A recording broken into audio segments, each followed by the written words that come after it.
Council classes में आप लोगों का एक बार फिर स्वागत है। आज हम लोग चर्चा करने जा रहे हैं यूपी की जो कांस्टेबल की भर्ती है उसके बारे में। इससे पहले हम लोगों ने एक वीडियो बनाया था कट ऑफ के बारे में, और कट ऑफ जब आया था उसके बाद जो फिजिकल होना है, फिजिकल का से जो पीटी का होना है टेस्ट, फिजिकल एफिशिएंसी टेस्ट, और उसके पहले जो डीवीपीएसटी होनी है, डॉक्यूमेंट वेरिफिकेशन, और पीएसटी फिजिकल स्टैंडर्ड टेस्ट, मतलब कि जो शरीर की मापजोक होनी है, नापजोक वो, और जो दौड़ना है केवल फिजिकल के तौर पे केवल रनिंग होती है, उसके बारे में हम लोगों ने चर्चा की थी। लेकिन जिस समय हम लोगों ने चर्चा की थी उस समय डीवीपीएसटी की कोई डेट नहीं आई थी। तो आज हम लोग चर्चा करेंगे कि डीवीपीएसटी में कौन से डॉक्यूमेंट लगने हैं, हमको कौन से डॉक्यूमेंट तैयार रखने हैं, और क्या क्या एहतियात बरतना है उसमें, ताकि हमको जो होने वाली परेशानी है हम लोग उससे बच सकें। तो आइए हम लोग सीधे समझते हैं कि कौन कौन से डॉक्यूमेंट लगेंगे और कौन से अति आवश्यक है, किनको हमको अभी से अपने पास रख लेना है। तो सबसे पहले हम लोग देखते हैं जो डॉक्यूमेंट वेरिफिकेशन होगा और फिजिकल स्टैंडर्ड टेस्ट होगा, दोनों साथ में ही होंगे। पीएसटी में जो नाप जोख होगी उसके बारे में स्टैंडर्ड हमने बताया था, 168 लंबाई होगी और 152 फीमेल के लिए होगी। सीने की जो माप होगी वो 80 से 85 होगी। केवल इतना ही उसमें मापा जाएगा, और वेट मापा जाता है अगर कोई बहुत ओवर वेट है तब, और लड़कियों का मिनिमम 40 केजी ये होना चाहिए। इतना तो पीएसटी के लिए आवश्यक है। और उससे ज्यादा महत्वपूर्ण क्या है, डॉक्यूमेंट वेरिफिकेशन, उसमें कौन से डॉक्यूमेंट आपके पास होने चाहिए उसके बारे में हम लोग चर्चा कर लेते हैं। ज्यादातर डॉक्यूमेंट आप सभी के पास होंगे, कुछ ऐसे डॉक्यूमेंट जो नहीं हैं उनके लिए आपको हड़बड़ाना नहीं है, उसके लिए कुछ उपाय हैं, उनको आपको अभी से जान लेना है। सबसे पहले एप्लीकेशन फॉर्म है, जो आपने एप्लीकेशन फॉर्म उस समय भरा था उसको आपको, उसकी प्रति आपके पास होनी चाहिए। अगर आपके पास नहीं है तो वो डाउनलोड किया जा सकता है, उसको आप डाउनलोड करके रख लें। उसके बाद जो डॉक्यूमेंट वेरिफिकेशन का लेटर आपको विभाग देता है, आयोग जो भर्ती बोर्ड है, वहां से आपको डॉक्यूमेंट वेरिफिकेशन का जो लेटर मिलेगा वो आपको रखना चाहिए।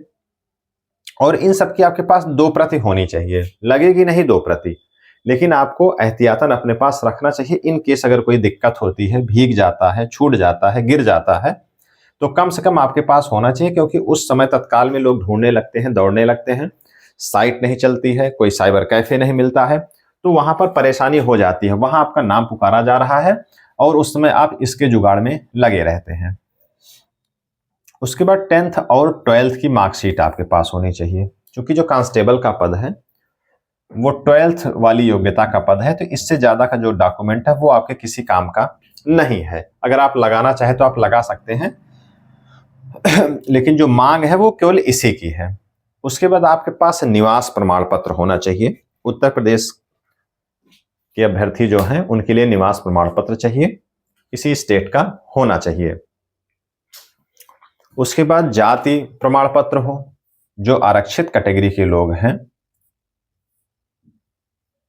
उनका जाति प्रमाण पत्र चाहिए। जो सामान्य के अभ्यर्थी हैं उनको जाति प्रमाण पत्र की आवश्यकता नहीं है।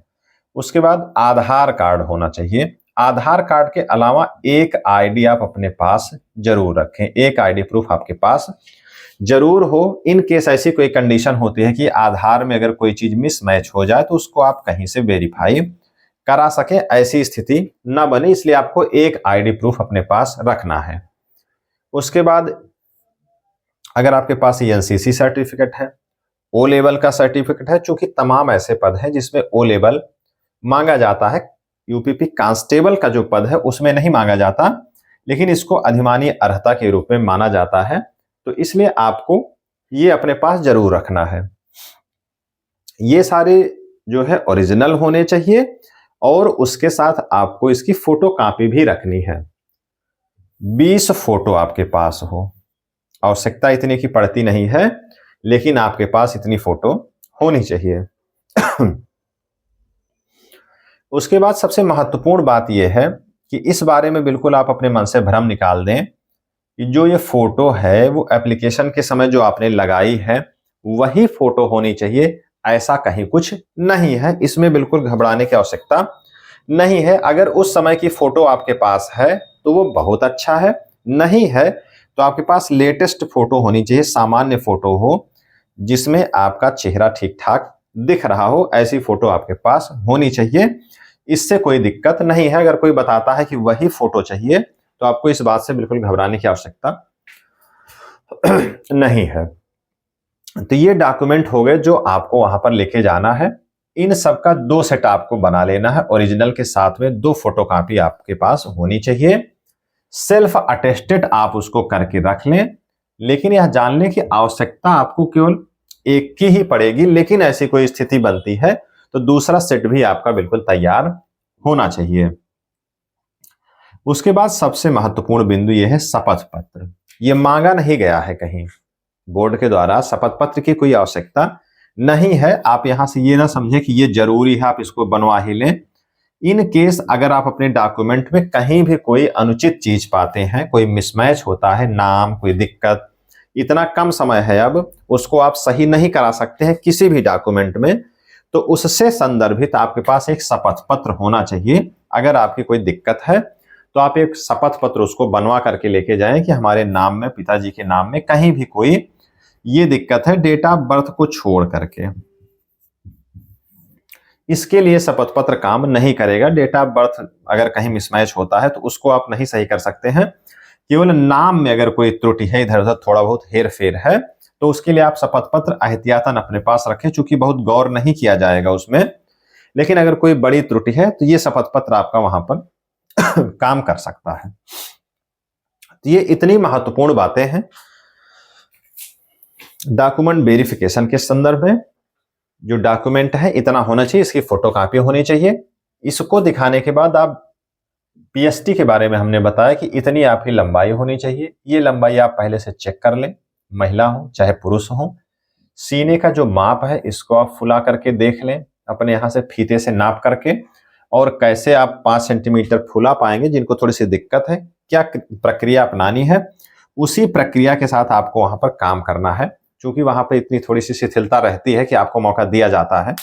पूर्व की भर्तियों में हमने देखा है अगर सीने का जो फुलाव है आपका पर्याप्त नहीं हो पाता है, तो ऐसा नहीं कि एक बार फुलाया गया और आपको बाहर कर दिया गया, वहां पर मौका दिया जाता है। लेकिन पूर्व में अगर आप अभ्यास करके जाते हैं तो जिस प्रक्रिया से आप अभ्यास करके गए हैं वहां उसी प्रक्रिया का इस्तेमाल करना है। नई टेक्निक का इस्तेमाल आपको वहां नहीं करना है। ये ऐसा ना हो कि आप वहां पर उसी में आप फेल होकर के चले आए। तो ये सारी बातें हैं जो एक सामान्य सी बातें हैं, कोई विशेष इसमें नहीं है। इनका आपको पालन करना है।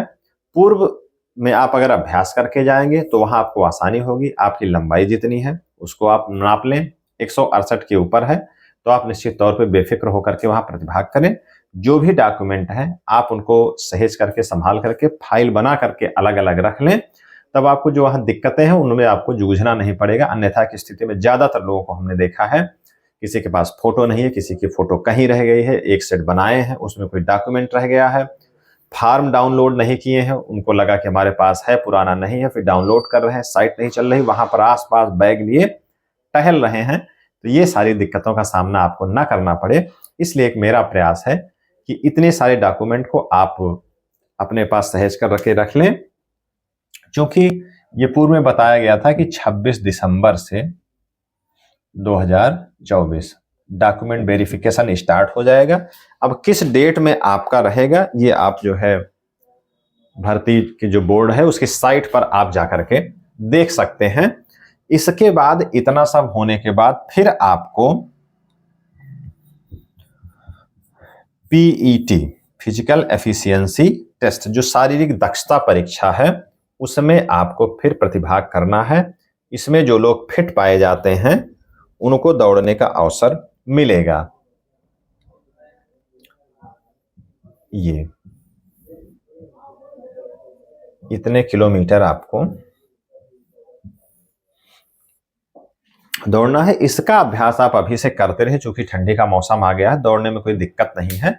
आप अगर अभी से अभ्यास करते रहेंगे तो उस समय आपको बिल्कुल परेशान होने की आवश्यकता नहीं पड़ेगी। मैंने बताया था कि जिनका लगता है कि जो कट ऑफ के थोड़ा सा 5-10 नंबर आगे हैं तो वो निश्चित तौर पे दौड़ का अभ्यास करें, क्योंकि उनका सिलेक्शन निश्चित तौर पे वहां पर एकदम तय है। अगर इन सारी अर्हताओं को वो पूरा करके आगे बढ़ जाते हैं तब।